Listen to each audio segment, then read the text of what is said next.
ዎች እንደምን አላችሁ? እኔ አለው እግዚአብሔር ይመስገን ደህና ነኝ። ዛሬም በጠቃሚና በአዲስ ፕሮግራም በድጋሜ ተገናኝተናል። በዛሬው የጤና ፕሮግራማችን ላይ የምንመለከተው የነርቭ ህመምን የሚያባብሱ መደንዘዝን፣ ማቃጠልን በከፍተኛ ሁኔታ የሚጨምሩ ማስወገድ ያለባችሁ ከባድ ምግቦችን በዚህ ቪዲዮ ላይ በደንብ እነግራችኋለሁ ማለት ነው። ይህ የጤና ትምህርት ታዲያ ለበርካታ ሰዎች በጣም ጠቃሚና አስተማሪ ስለሆነ ሁላችሁም በቅንነት ላይክና ሼር በማድረግ ሌሎችንም አስተምሩ አሳውቁላለሁኝ። ከዚህ ቪዲዮ ጋር በተያያዘ ጥያቄ ካላችሁም ሀሳብ አስተያየት ካላችሁም በኮመንት ላይ አስፍሩልኝ። በቀጥታ ወደ ጤና ትምህርታችን የማልፍ ይሆናል።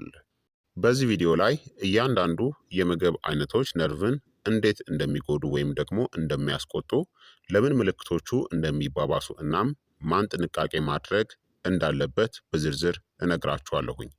ይህ ቪዲዮ በተለይ ለነርቭ መጎዳት፣ ለኒውሮፓቲ፣ ለሳይቲያካ፣ በስኳር በሽታ ምክንያት ለሚመጣ የነርቭ ህመም፣ ለቫይታሚን እጥረት ወይም ደግሞ ለከፍተኛ የሰውነት መቆጣት ወይም ደግሞ ኢንፍላሜሽን ተጋላጭ ለሆኑ ሰዎች በጣም አስፈላጊ የሆነ ነው። የነርቭ ህመምን የሚያባብሱ እስቲ ምግቦችን ልንገራችሁ። አንደኛ የተጣራ ስኳርና ጣፋጭ ምግቦች ናቸው።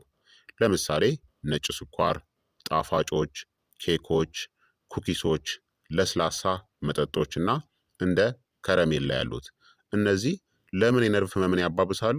የደም ስኳር መጠን በከፍተኛ ሁኔታ እንዲጨምር በማድረግ የነርቭ ክሮች ወይም ደግሞ ፋይበሮች በቀጥታ ይጎዱታል።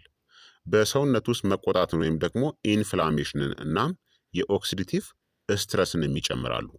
ወደ ነርቮች የሚሄደውን የደም ዝውውርንም ይቀንሳሉ። በስኳር ታማሚዎች ላይ የነርቭ መጎዳትን ደግሞ በጣም ያፋጥናሉ። የሚያባብሳቸው ምልክቶችም የማቃጠል ስሜት፣ መደንዘዝና መውረር፣ እንደ ኤሌክትሪክ የሚነዝር ህመምን ያባብሳሉ። ታዲያ ማን የበለጠ መጠንቀቅ አለበት? የስኳር ታካሚዎች፣ ለስኳር በሽታ ተጋላጭ የሆኑ ሰዎችና ምክንያቱ ያልታወቀ የነርቭ ህመም ያለባቸው ሰዎች በተለይ ጥንቃቄ ማድረግ ይኖርባቸዋል። ሁለተኛ የተጣሩ ካርቦሃይድሬትሶች ናቸው። ለምሳሌ ነጭ ዳቦ፣ ነጭ ሩዝ፣ ፓስታ እናም ኬኮች። እነዚህ ነርቭን እንዴት ይጎዳሉ? በፍጥነት ወደ ስኳርነት በመቀየር በሰውነት ውስጥ መቆጣትን ወይም ደግሞ ኢንፍላሜሽንን ይቀሰቅሳሉ። ለነርቭ ጤንነት ወሳኝ የሆነውን የቫይታሚን ቢ1 ወይም ደግሞ ታያሚንን ከሰውነት ውስጥ ያሟጥጣሉ። በውጤቱም የነርቭ ስሜታዊነት መጨመር፣ መደንዘዝና ድካም ይባባሳል። ታዲያ ጤናማው አማራጭ ምንድን ነው? ሙሉ ጥራጥሬዎችን፣ ኦትስ ወይም ደግሞ አጃ፣ ኪንዋ እናም ቡናማ ሩዝን ተመገቡ። ሶስተኛ ደግሞ አልኮል ነው። ለምሳሌ ቢራ፣ ወይን፣ አረቄ እናም ሌሎች አልኮሎች። አልኮል ለነርቭ በጣም ጎጂ ነው። ለነርቭ ሴሎች ቀጥተኛ መርዝ ወይም ደግሞ ቶክሲክ ነው። ቫይታሚን ቢ1፣ ቫይታሚን ቢ6 እና ቫይታሚን ቢ12 ወደ ሰውነት እንዳይገቡም ያግዳል። በአልኮል ምክንያት የሚመጣ የነርቭ መጎዳትንም ያስከትላል። ነርቮችና ጡንቻዎችም ውሃ እንዲያጡም ያደርጋቸዋል። የተለመዱ ምልክቶችም በምሽት የእግር ማቃጠል፣ የእጅና የእግር መደንዘዝ፣ የጡንቻ ድካምም ይከሰታል። ታዲያ አልኮልን በመጠኑ መጠጣት እንኳን ያለውን የነርቭ ህመምንም ሊያባብስ ይችላል። አራተኛ የተጠበሱ ምግቦች ናቸው። ለምሳሌ የድንች ጥብስ ወይም ደግሞ ፍሬንች ፍራይስ፣ የተጠበሰ ዶሮ፣ ሳምቡሳ እናም ዶናትን። መጥበስ ነርቭን እንዴት ይጎዳል? ትራንስፋት የተባለ መጥፎ ስብን ይይዛሉ። የሰውነት መቆጣት ምልክቶችንም ይጨምራሉ። ወደ ነርቮች የሚሄደውን የደም ዝውውርንም ያውካሉ። ዘይት ከመጠን በላይ ሲሞቅ ለነርቭ መርዛማ የሆኑ ንጥረ ነገሮችንም ያመነጫል። በውጤቱም ህመምን መጨመርና ነርቮች ቶሎ እንዳያገግሙም ያደርጋል። አምስተኛ የተቀነባበሩ እናም የታሸጉ ምግቦች ናቸው። ለምሳሌ ሶሴጅ፣ ፓስታ እናም አንዳንድ ሾርባ፣ ቺፕስ፣ የታሸጉ ስጋዎች። እነዚህ የነርቭ ችግርን በጣም ያባብሳሉ። መጠባበቂያዎች ወይም ደግሞ ፕሪሰርቫቲቭን፣ ተጨማሪዎች ወይም ደግሞ አንዳንድ ጎጂ ኬሚካሎችን በብዛት ይይዛሉ። ለነርቭ አስፈላጊ የሆኑ ንጥረ ነገሮች ምንም የሏቸውም። ሊያስከትሉ የሚችሉት ጉዳትም የነርቭ መቆጣት፣ ራስ ምታትና ከፍተኛ የህመም ስሜትን ያስከትላሉ። ስድስተኛ ጨው ነው። ከፍተኛ ሶዲየም ያላቸው ምግቦች ነርቭን እንዴት ይጎዳሉ? የደም ግፊትን ይጨምራል። ጨው ወደ ነርቮች ጫፎች የሚሄደውን የደም ዝውውርንም ይቀንሳል። ምልክቶቹም የእግር መክበድ፣ የመደንዘዝ ስሜት መጨመር እናም የሌሊት ህመምንም ያስከትላል። ሰባተኛ የኦሜጋ 6 ዘይቶች ናቸው ከመጠን በላይ ሲሆኑ ለምሳሌ ኮርን ኦይል፣ ሰንፍላወር ኦይል እና ሶይቢን ኦይል ወይም ደግሞ የአኩሪ አተር ዘይቶች።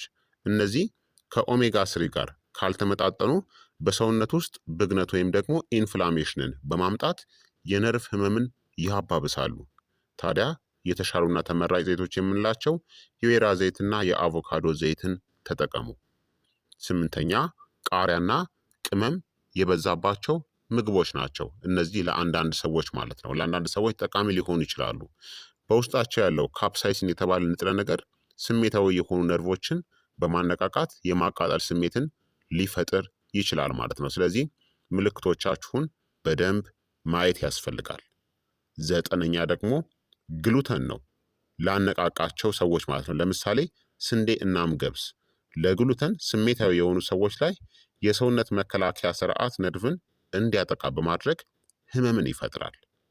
አስረኛ ካፌን ነው። ከመጠን በላይ ሲሆን ማለት ነው። ለምሳሌ ቡና፣ የኃይል ሰጪ መጠጦች ናቸው። የነርቭ ስርዓትን ከመጠን በላይ ያነቃቃሉ። እንቅልፍ በማሳጣት ምክንያት ነርቮች ራሳቸውን እንዲጠግኑም እድል አይሰጧቸውም። 11ኛ የቫይታሚን ቢ6ን ከመጠን በላይ መውሰድ ነው። ከተጨማሪ ማሟዮች ወይም ደግሞ ሰፕሊመንት ማለት ነው። ቫይታሚን ቢ6 ለነርቭ ጥሩ ቢሆንም ከመጠን በላይ ከማሟያ ወይም ደግሞ ከሰፕሊመንት ኪኒን ሲወሰድ ግን ነርቭን ሊጎዳ ይችላል ማለት ነው። ስለዚህ ይህንን ማወቅ አለባችሁ። ታዲያ በእነዚህ ምግብ ምትኮች ምን መመገብ አለባችሁ? የነርቭ ህመምን ለማስታገስ አረንጓዴ ቅጠላ ቅጠሎች ያላቸው አትክልቶችን፣ ቅባታማ አሳ ወይም ደግሞ ፋቲ ፊሾችን፣ ኦሜጋ 3 ከፍተኛ ይዘት ስላላቸው፣ ለውዝና ዘሮችን እንደ ቺያሲድ፣ ተልባ እናም የተለያዩ ለውዞችን እንደ አልመንድ እና ዋልነትን መመገብ፣ ሙሉ ጥራጥሬዎችን በአመጋገባችሁ ውስጥ ማካተት፣ የሰውነት መቆጣትን የሚቀንሱ ቅመሞችን እንደ እርድና ዝንጅብልን ማካተት ወይም ደግሞ መጠቀም ይኖርባችኋል ማለት ነው። ታዲያ እነዚህ አሁን ከነገርኳችሁ በርካታ የነርቭ ህመምን ከሚያባብሱ ምግቦች ደግሞ ማን ይበልጥ መጠንቀቅ አለበት መሰላችሁ? የስኳር ታማሚ ከሆናችሁ፣ የሳይቲካ ወይም ደግሞ የነርቭ መጎዳት ያለባቸው ሰዎች፣ የቫይታሚን እጥረት ያለባቸው ሰዎች፣ አልኮልን አዘውትረው የሚጠጡ ሰዎች እና የሰውነት መከላከያ ስርዓት ችግር ያለባቸው አውቶ ኢሚዩን ኮንዲሽን የምንለው ችግር ያለባቸው ሰዎች ይበልጥ ጥንቃቄ ማድረግ አለባቸው፣ ለከፋ ሁኔታ ተጋላጭ ስለሚሆኑ ማለት ነው። ስለዚህ ክብራትና ክብራን ተመልካቾቼ የዛሬው የጤና ትምህርት እንግዲህ ይህንን ይመስል ነበረ። እንደተማራችሁበትም ተስፋ አደርጋለሁኝ። ሀሳብ አስተያየታችሁ ደግሞ አይለኝ ይላለው። ይህ የጤና ትምህርት ለበርካታ ሰዎች በጣም ጠቃሚና አስተማሪም ስለሆነ ሁላችሁም በቅንነት ላይክና ሼር በማድረግ ሌሎችንም አስተምሩ አሳውቁላለሁኝ። ከዚህ ቪዲዮ ጋር በተያያዘ ጥያቄ ካላችሁ በኮመንት ላይ አስፍሩልኝ። በቀጣይ የጤና ትምህርት እስከምንገናኝ ደግሞ እኔንም እናንተንም ቸር ያቆየን። መልካም ጊዜ፣ መልካም ቆይታ። ቻው ቻው።